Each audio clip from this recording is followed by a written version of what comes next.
Okay, hello, welcome back. Today I'm here to talk to you about a book that I have been very excited to read. I ordered it a while ago and it took like literally like 4 months to get here.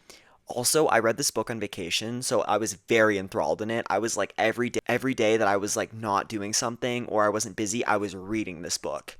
But that book is The Mustache by Emile Carrere. And when I tell you, amazing, amazing. I'm gonna get my summary now. So this book opens with a man, and it just opens like really fast, kind of throws you into a story, which I love. And he basically is just talking to his wife, and he's being like, "Wouldn't it be funny if I shaved off my mustache?" And she's like, "Yeah, it would be." Hello. And she's like, "Yeah, it would be." And so he debates whether or not to shave off his mustache. She leaves. She's going to the grocery store, I believe, but she tells him that he has to be ready for this dinner that they're going to with their two friends. And so he decides to shave off his mustache. In this, we get a little bit of context of how important this ritual is to him. And it's like it's like almost his lifeline. Like he takes a bath, he shaves, it's his like way of self-care. It is his main form of self-care and it matters a lot to him. But he doesn't shave his mustache. Usually he just shaves right here. And we also learned before this that he used to be a big smoker and that this ritual and just in general has kind of helped him. Also that he only smokes one cigarette a day now.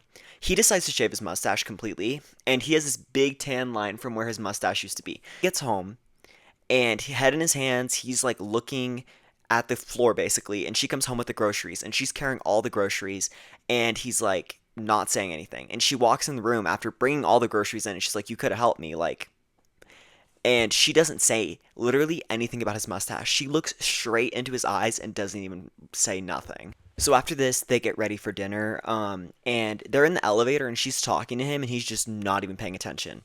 And they get in their car, they drive. When they get to Veronique's and Sergei's house, which is their friends, they can't park. Like it's like everything's all busy and stuff. So Agnes, who is his wife, she gets out of the car and she goes inside and he parks and he's the entire time thinking about, oh, she's like playing a joke on me, like she's literally like she's not even like she's lying, like she's like just trying to have fun. And then he thinks about how the fact that since he's parking, she's gonna go and tell them and they're gonna get on the joke too. Also, he has a very big moment in this where he thinks about smoking, and then also he kind of goes through this like mental process. There's a lot of these kind of points in this book where it's just his mental thoughts of like how he's like his mental pathways and his thought process. And he goes and thinks about how it's weird that she didn't even react a little bit, like how when he looked at her, she almost just like he would expect like some shock or something and then she was going to lock in. She just didn't. Like she just nothing even phased her. And then he justifies this by saying, "Oh, it's because like I told her I was going to shave my mustache before." They go inside to their house and they're just kind of having a normal dinner party, and he takes Veronique and he takes her to the kitchen where he tries to like interrogate her and basically is like, "You see my mustache, like blah blah blah blah, like you understand." And she's like, not really, like she's like doesn't even like say anything. He doesn't say it outright though. He's just trying to like insinuate it and she doesn't break anything. She's just like, "Okay." And I believe though he does kind of like try to bring it up and she's like, "Are you good? Like do you need help?" And then her and Sergey get in a fight and she quickly forgets everything he just said. She's not give a shit anymore. And they leave from their house. And they're driving home and he's getting really progressively angry about how she's just lying to him. And they stop at a red light and she looks him in the eyes and tells him, "You know, it doesn't look bad." And that is, he like is just like overwhelmed with this sense of relief. Like he feels so good about this and he's very happy that she finally noticed. He quickly realizes that she's not talking about his mustache, she's talking about the new suit that he bought. And this kind of like drives him insane. He pulls over the car, looks at her, and basically directly outright tells her, he's like, "There, what are you doing? Like, I shaved my mustache." And she's like, "Girl, mustache." And he's like, "Yeah, my mustache." And from this, basically what happens is they almost get in a car crash and they drive home without speaking. They get home, they get in another fight, and then they make up basically. Their whole argument is that if Veronique and Sergey can make up, they can make up. So they do. And then, right as they're making up, he's literally like holding her in his arms and he basically is like, "But I had a mustache, right? Like, you're not lying to me. Like, on like this, like you're not lying to me. And she's like, no. And she's like, call Sergey and Veronique. And he's like, okay. So they do. They call them and they're like, it's so funny actually, because in the book they're like, they're literally, you can hear them fighting and they're like, who gives a fuck? And then they like basically hang up. It's actually hilarious to me. And even after they kind of are like, who gives a shit, they still like clarify. They're like, no, you've never had a mustache. And then he's like, well, you could be lying. And then basically, Agnes is like, babe, if I'm lying right now, like to Sergey and Veronique, he's like, tell him if I'm lying, break the joke. And they're like, what joke? What happens is they call a shitload of other people, and they're all like, dude, you've never had a mustache. It's late at night. I don't care. And they all hang up basically. That's kind of like the gist of everyone. And from here, we move into him like frantically searching for the photos from their Java trip because they went on a trip to Java. And he pulls out the photos and shows it to her, and he's like, I have a mustache in this. And she's like, no, you don't. You actually don't. He takes a bunch of sleeping pills and goes to sleep. And when he wakes up in the morning, he walks out into the kitchen and he's like, where's Agnes? And he sees a note and it's basically like, hey, like I've gone out, like I'll be back at a certain point. Here he kind of just decides to go into work late and he kind of just sits there and thinks basically. And we kind of learned that Agnes is also a little bit crazy. And this book, I'm going to say it now, it'll be in my review later too, but it is so good at convincing you of different things. You never know what's going on. And like, it's actually crazy. But he talks about how, like, actually insane Agnes is. Like, she made a joke to him, like, oh, I'm going to wall off a door, and then actually did it, like, to his apartment, I believe. Like, she literally walled it with bricks, like, so he couldn't get out. And just like, haha, funny. Also, she lies to people consistently without even like just caring. Like, she just will look you in the eyes and lie straight to your face. Like, they were in a cabin, and you could only have one heater on at a time. And she essentially turned off everyone else's heaters just so she could have hers on. And they were all like, you did that. And she was like, no, it must have been the wind. And she's like actually kind of good at it though, because everyone believed her. Everyone was like, yeah, why would that happen? He goes to work. And on his way to work, he's thinking about how, oh, she has my coworkers in on it. His coworkers are Samira and Jerome. And he's friends with them, but not like best friends, if that makes sense. Like, he's definitely just baseline friends with them. And he like convincing himself, and then he sits down and actually kind of thinks about it. And he's like, but why would they care? Because they're really kind of like no nonsense people, so why would they care about this joke? It would make no sense. But he still kind of slowly convinces himself that it is going on as he's like living through. And he is basically going, like, he goes to work, and when he gets there, he's talking to them, and he's like, okay, like, let's do the project. They have a big project coming up for a big client, and they want it done fast.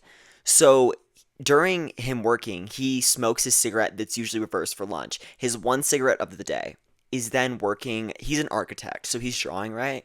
And he's thinking about, like, oh, like, I could just have another cigarette to calm me down. He takes a cigarette from Jerome after Jerome's like, either take the cigarette or be quiet because I can't do both. And then Samira gets back from her dinner, and she's like, I'll be there in like 30 minutes or something. And he leaves early, and he's like, I'm just walking outside to go like greet her. And when he walks, he literally walks across the street, buys cigarettes, and he's like, well, I'm just buying them for Jerome. Like, that's what I'm using them for. And then he goes back across the street and sees Samira walking with a full thing of vodka with her. He basically asks her, he doesn't say it directly, but he like is talking to her. He's like, how would I go about the situation? And she's like, do I need to be worried about you? Like, are you mentally good? And he's like, I don't know. And he leaves early. He goes home, but he smokes like 3 cigarettes on the way home. Obviously, the cigarette addiction is coming back. And when he gets home, Agnes is sitting on the couch watching a movie.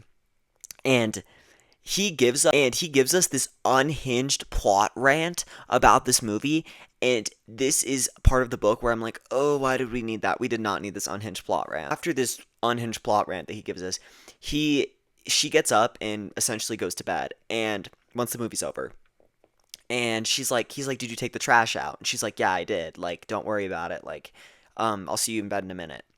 And proceeds to go downstairs in their apartment, go to the trash, tear open all of the trash bags, and literally finds the hair from his mustache, and walks back into the apartment and puts it in her face, wakes her up and goes, look, I had a mustache. And she's like, okay, you had a mustache. Like, damn, like, what the hell? And he's like, yeah, you knew, didn't you? And she's like, yeah, sure, you had a mustache. And they get in a fight, and he goes and sleeps on the couch. Also, during this fight, he accuses her of a lot, and she's basically like, you need to see a psychologist. And there is a point where you kind of start to see his mental breakdown, where he basically talks, and he's like, I think you also told the guy at the cigarette place that I bought the cigarettes to that I had cut my mustache, and he's in on it as well. Then from this, he's obviously goes and sits on the couch. And what happens is he goes on the couch and he takes the cigarette, like the cigarettes, right? And he takes his mustache hair and puts it in the cigarettes and smokes the cigarettes. And he smokes a lot of cigarettes. And then he kind of lays on the couch and fantasizes about her coming out and cuddling him and like just talking to him. And it comes true. She walks out of the room and comes and cuddles with him. Then they start having sex. And they're screaming and crying as they're having sex, and they're not like sexually assaulting each other or anything. It's just like this weird, like, they're she's crying and he's crying, and they're screaming, like, just literally just screaming at each other, like, not with words or anything, just screaming. And they're telling each other how they're the only person they can ever truly love, and that there is no one that could ever compare to the love that they have for each other. And then they both fall asleep, and the next morning they wake up and they're like, okay, we need to go see a psychologist. And it wasn't a I or you, it was a we, so they're both gonna go see the psychologist. He sees the cigarettes on the table with like the mustache hairs and shit in them, and he's like, don't do it. And she's like, okay. And she just fully complies, doesn't even say anything. And basically what happens is that they're like, they just walk away, and he thinks in his head, he's like, if we walk away now, I may never believe her again. And he literally walks into the kitchen to start making coffee, and as he does that, she like literally, he starts doubting her. And we obviously don't get her perspective, but it's pretty assumed that she starts doubting him as well. And he starts thinking, he's like, oh, if I could just get one person to tell me, if I could just get one person to believe me, like, she's literally lying. Like, I promise you she's lying. He tries to find photos. All the photos are gone. Obviously, Agnes hid them. And he then decides that he's just gonna get someone to tell him. He takes his ID and he goes and walks around town and is like trying to get someone to tell him. He goes to a gas station, it doesn't work, and then he sees a blind man walking down the street. And he tries to help the blind man, like, and the blind man doesn't want his help, and he gets angry with this, which really shows the way in which, like, able-bodied people see disabled people, and how it's like, oh, I want to help you, but if you don't want to be helped, that's, like, not okay. Very, like, very slid in there, and not super discussed commentary, but it is still there, and I thought that was a great addition to this book. But, he basically, like, he goes and he's like, I have a thought. And he pretends to be blind, walks down the street, and he sees a lady with a baby. And he hands her his ID and is like, could you tell me whose ID this is? Pretending like he just found on the floor or something. And she's like, it's you. And he's like, does the person have a mustache? He's like, it's you, yes. And he's like, and then from here, obviously, he has grown back the mustache. And he's thinking, oh, is she talking about the ID or the mustache, or the ID or the mustache? And he can't mentally process which one it is. And he like has a like a breakdown over this. He, after this like kind of breakdown, he justifies it to himself to the point where he's like, oh my god, she's crazy.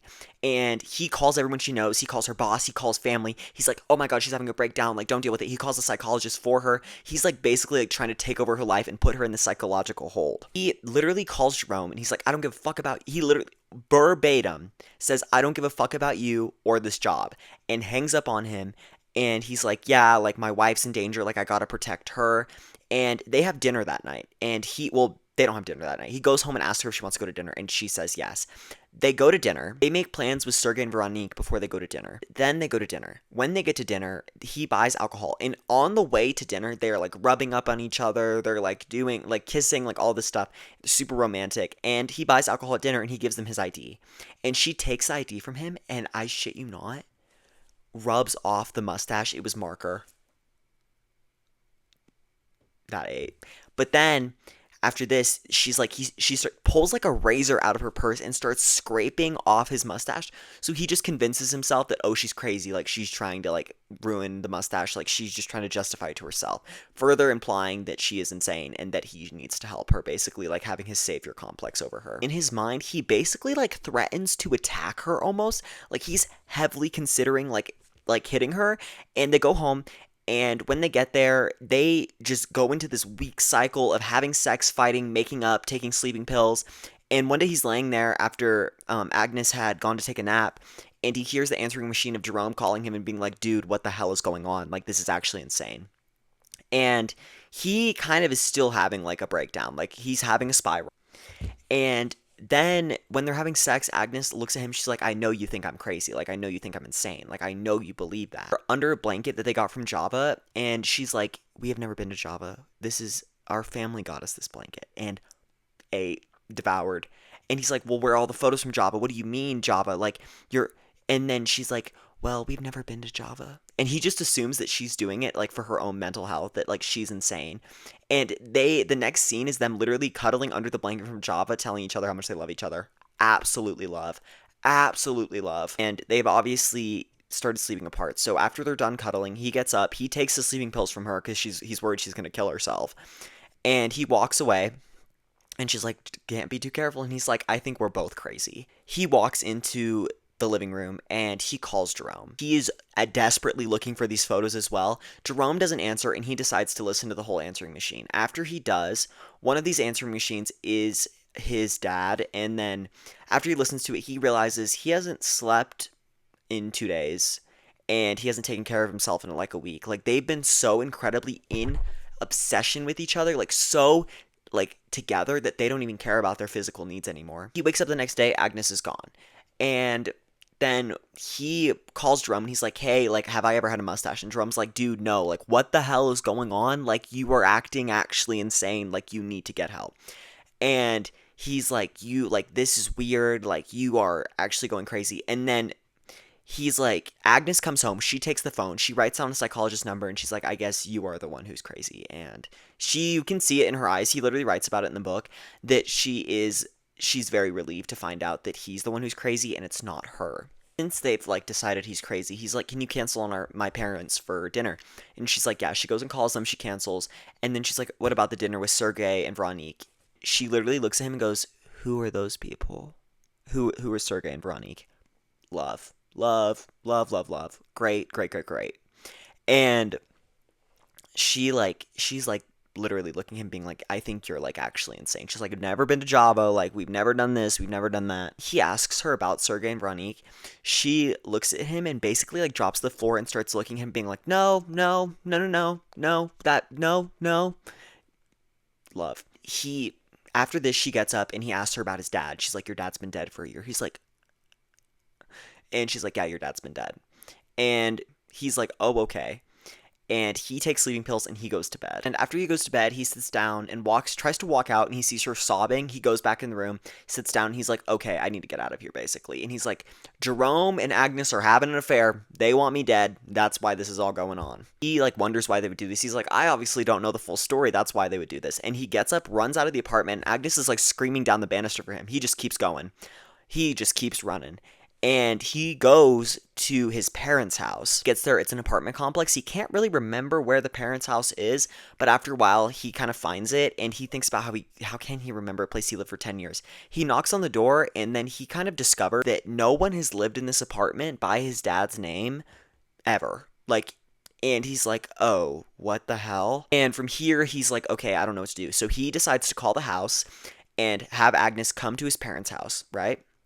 So that he can go and back to the apartment and get his stuff to leave, because he needs, obviously, items to leave. He ran out with nothing. So he does that. He calls her. She's like, are you sure? Like, please don't lie to me. He does that. He runs back to the house. He watches her literally run out of the house from a cafe, goes in the house, gets his passport, gets everything, and he decides to take his leave. He goes to the airport. He's still, at this time, he's smoking a lot of cigarettes. He looks at a cigarette in the ashtray and considers picking it up and starting to smoke it. Like, his addiction is fully back in throttle. Flies to Hong Kong. He goes to tourist service. He gets himself a hotel. He gets on this ferry and just rides it back and forth for a very long time. That's just what he's been doing for multiple days. He just kind of sits there and does that. That's what his life has become. And he sits there and considers that this could be the rest of his life. He thinks about just doing this forever. Like, this could be what he could do. And he says it only costs $15,000 a year to live like this. He kind of just is like, okay, he goes and spends a lot of money. He gets a new shaving kit, new clothes. He upgrades his hotel.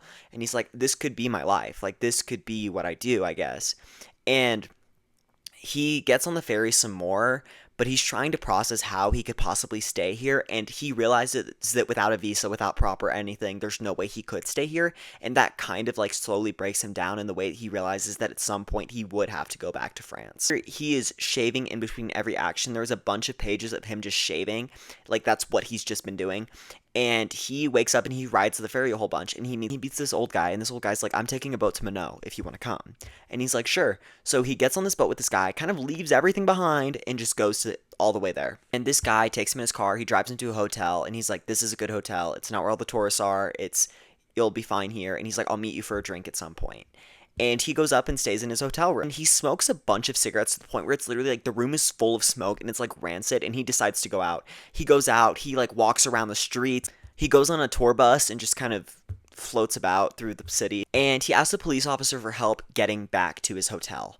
And oh my God, best part of this book. So he scribbles down on his thing some letters, and I translated it. I'll put it up on the screen now. Be careful, it's almost over. Peak, absolute peak, absolutely 10 out of 10 use of just the book, just the way that it's written. Also on the page, it's just so like out there, like it really takes up the space on the page, and it's so like prevalent, and it really shows you the message that the author was trying to send with this. Absolutely love that. That was my favorite part of this book. And he goes to the beach the next day. And after he gets done at the beach, he comes home and he's asking where his room key is. And they're like, your wife took it. And he's like, oh, my wife took it. And he goes to the room and his wife's sitting there and she's like, hey. And they don't even bring anything up. He's like, I'm going to shower. She's like, okay. And they just do this weird small talk thing. He goes and gets in the shower and he sits in the bathtub and he does his whole ritual, and he slits his throat, cuts up his face, slits his wrists. He starts bleeding out in the bathtub. The last thing in this book is him saying everything was in place. Love that. Love that. That's the end. So now we're going to get into my review. So I love this book. I absolutely love this. I thought this was so great. I also think the fact that I read it on vacation made it a lot better. I love, first of all, the way that this book just throws you in. It doesn't sit there and explain things to you. It just throws you in the story and expects you to catch up. I absolutely love that. I love the way in which inside of the book he's so compared to a child. He's very heavily associated with this idea of childhood, and it is so well defined inside of the way that the book works and how it ends and the whole completion of the story arc. Furthermore, I think his character, the main character, is done really well. I think it is very interesting when he decides to put his mind towards something. He gives no shits about anything or anyone that gets in his way, and you see it multiple times throughout the book. Obviously, I can't say really when, but it is very, very distinct and has such a great, like, tone to it. Also, the ideas in this book about his wife specifically are very interesting to me. He gets really angry at her. Like, he threatens to attack her multiple times, and it's always her fault. Consistently in this book, he makes everything her fault. If he's feeling a certain way, if it's this way, it's her fault. And even if she was trying to drive him insane, there is such a narrative of the way that he sees women in it, and it really shows through the specific conversations and stuff that he has towards her. And you can't deny that he loves her, but he still sees her as almost an object that he owns rather than a human being. So I think this book is really good in its pacing. It starts very slow and then speeds up really quick and carries you through the end really fast. This book is only 183 pages, and I think it uses most of it well. Keyword, most of it. There is a section in this book where it talks about this movie that they're watching, and holy shit, that page was so long. It was like a whole chapter of him talking about this movie. Mind you, almost none of it matters. That could have been cut. Other than that, though, I feel like this book uses its time really well. That is my only example in this. Everything else I feel like is done really well. I think books that are shorter, that's why I love a shorter book, feel the need to pack more into it, and that's why I think they're always like more superior. However, I think long books can be good too, but this book does such a great display of having to convince yourself of something.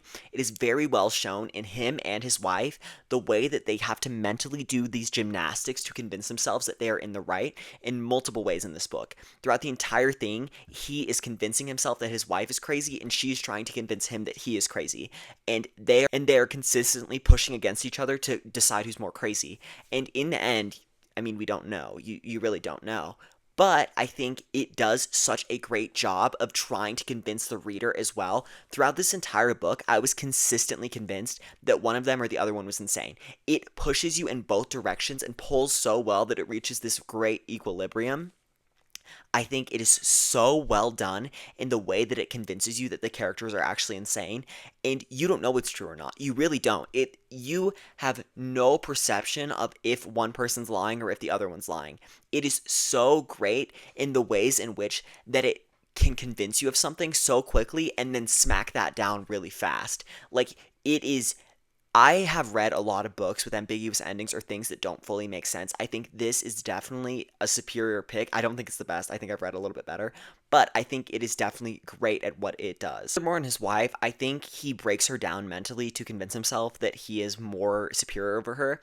He, in the ways that I said earlier, that I think he sees her as an object, he basically like demeans her life. Like throughout the entire time, I can't say that. He literally like breaks her life down to be superior over her. And I think that really shows his views on women.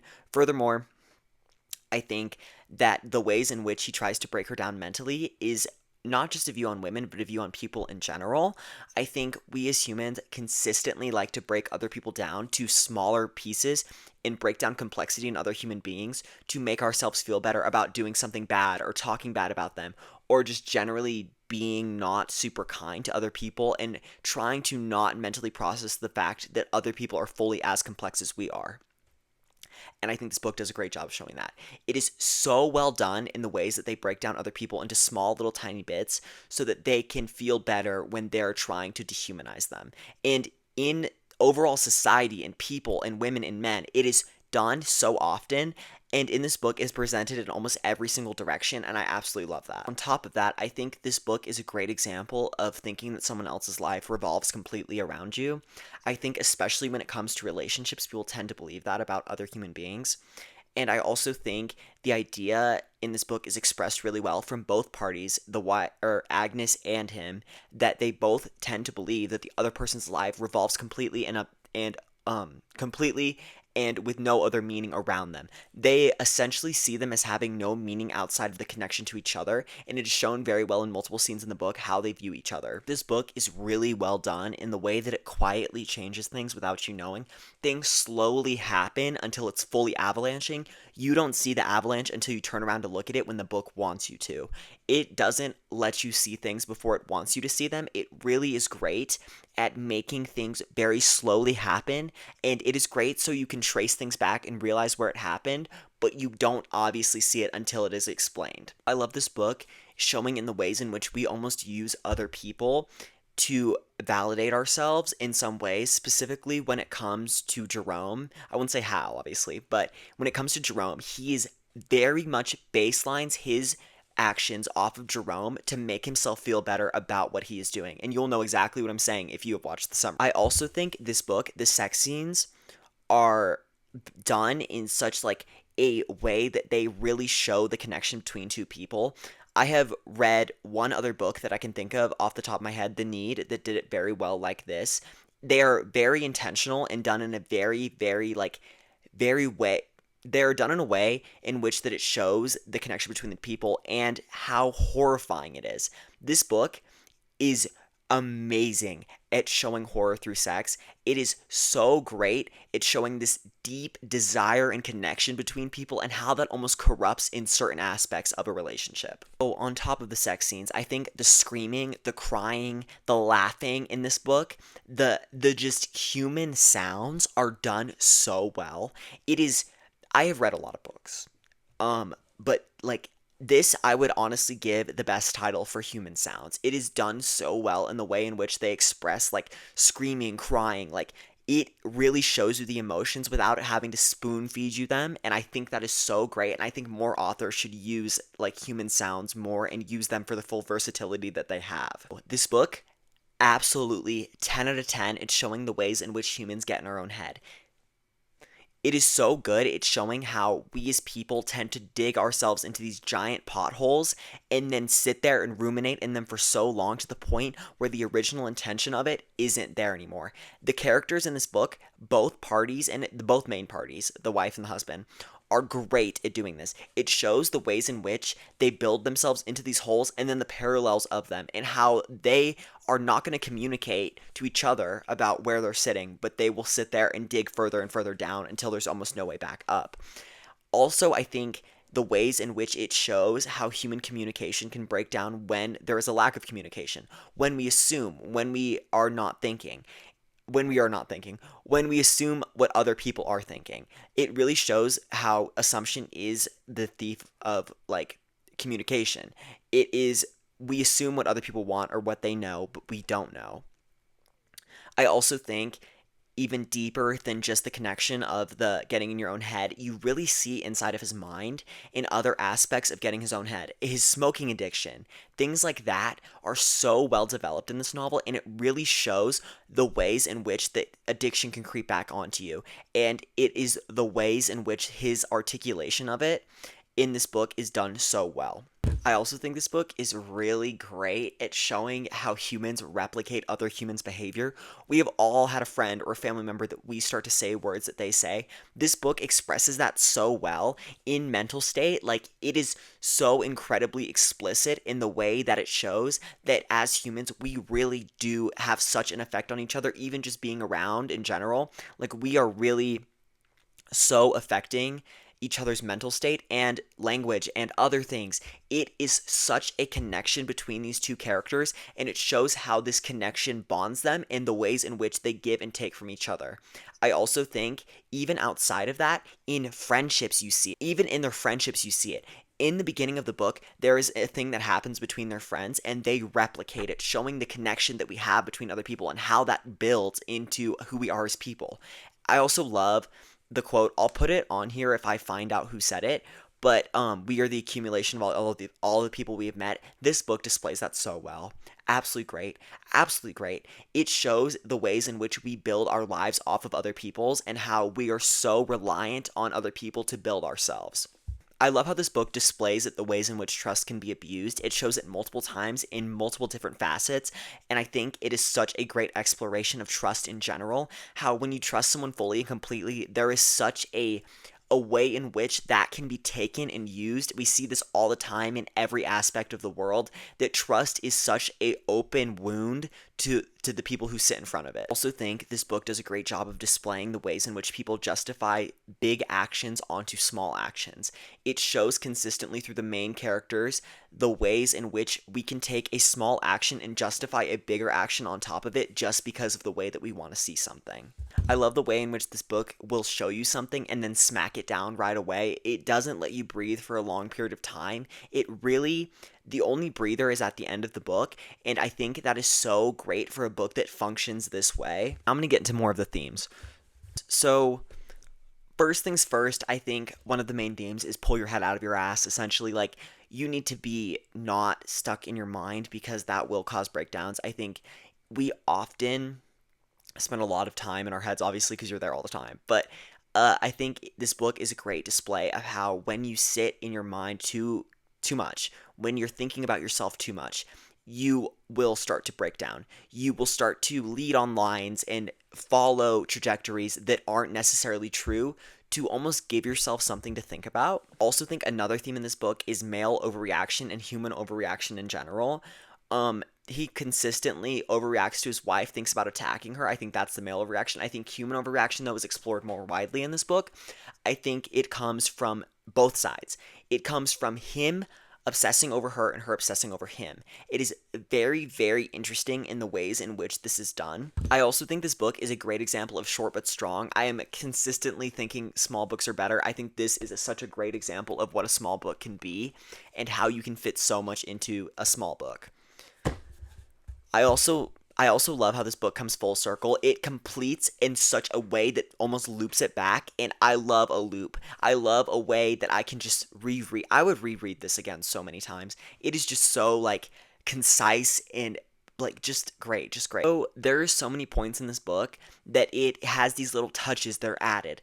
And if you watch my review, you'll know what I'm talking about. Or my review. If you watch my summary, you'll know what I'm talking about, but this book has so many little touches that are just put in there so thoughtfully. You can tell that Emma Carrar really thought about this book and really ruminated over it, it is so many of these little touches that are so built into it that really show the care and thought that was put into this book. Also, I think that it is so good at doing a mic drop. This book does mic drops so often, and they're always hitting. I have seen books that have done mic drops that have failed, but this never fails. It always hits. It knows exactly when to do a mic drop, and it always hits the way that I think the book intended that it would. I want to talk about my criticisms. First of all, at points this book can drag. I think it is short and I think it is mighty, but I think specifically when it comes to that unhinged movie plot rant, that dragged. That should have been completely cut out of the book. We did not need that. And some of his thought processes aren't super important. I personally enjoyed them, but I could see how if you were trying to read this for just the plot, it would not be interesting, but I thought they were good. Also, the translation of this book is not bad. It's not bad. And I think it was originally written in French. I'm like 99% sure it was originally written in French. But uh, I think because I just read Jawbone by Mana Ojeda, that translation was done so well, like actually great, that this is just like it's just little things. It's just like some conjugation, some like little things like that that don't quite add up. But other than that, it's great. It's great. It's definitely not unreadable in any sense of the word. It's just you'll be reading it a little bit of times and you'll be like, "Oh, like that doesn't quite make sense in certain terms." But overall, it's great. It's I think it's just at certain points it struggles a little bit more than others. I would give the translation like an 8 out of 10. It's not bad. It's just there are some errors in there. So I think when it comes to the translation, it really tightens up at the end. It only really struggles in the first half of the book, and then the end, like, really, like, the end is almost perfect. Like, the end really tightens up the translations completely. Also, furthermore, I just want to preface by saying I know no language can be translated into another language. I understand that. I understand that there is no such thing as a perfect translation, that language is not translatable in the way that we like to perceive it as, and that there like what I'm saying right now could not be perfectly translated into French or Spanish. That's just kind of the way it is, and I understand that. So when it comes to the translation specifically, I would never dock points for that. Now, I want to talk about two things. First of all, I want to talk about media comparisons. So first, I know if you're on the internet in any sense, you've heard of Obsession. This, so similar, so similar. The way, especially when it comes to the sex scenes and the relationship between the two characters, insanely similar. And the ways that they try to break each other down, like, it is very similar to Obsession. Obviously, the plots are completely different, but, like, the underlying tones align very well. And I think the ways in which the mental breakdown is portrayed, great. Specifically, when it comes to Bear and Obsession, his mental breakdown is very similar to the way in which the main character in this one breaks down. Nikki and Agnes are not similar, but the main two guys are very similar, and the overall relationship between Nikki and Bear and Agnes and our main character are similar in the ways, besides, like, obviously the forced part. The comparison I want to make is Black Bag. This is a movie about two spies who are, like, active. They're not, like, trying to kill each other, but they're, like, trying to figure out if the other one's lying. It's very interesting, and the way in which their relationship develops into this, like, obsession over each other, and the way in which they act towards each other, trying to break each other down or invalidate each other or this kind of thing, is so similar to this book, and you never know what to believe in that movie. So similar to this book. However, the movie ending and this ending are so different, but the overall concept of the middle of that and the middle of this are very similar to me. Also, another thing, this is very off topic, but if this were an album, it would be Madara by New Dad. It just has the same vibe. If you listen to it, you'll understand what I'm saying. Now, I want to talk about one last thing, and that is the covers for this. This is irrelevant to the plot, that's why I put it at the end. But, so this is the cover I have, right? This is the English version. But what I find very interesting, first of all, every version of this book, every language has a different cover, which I know is common, but it is in so many languages. I will put them all on the screen right now. There is a lot of covers for this book. And second of all, French, the French book has two covers.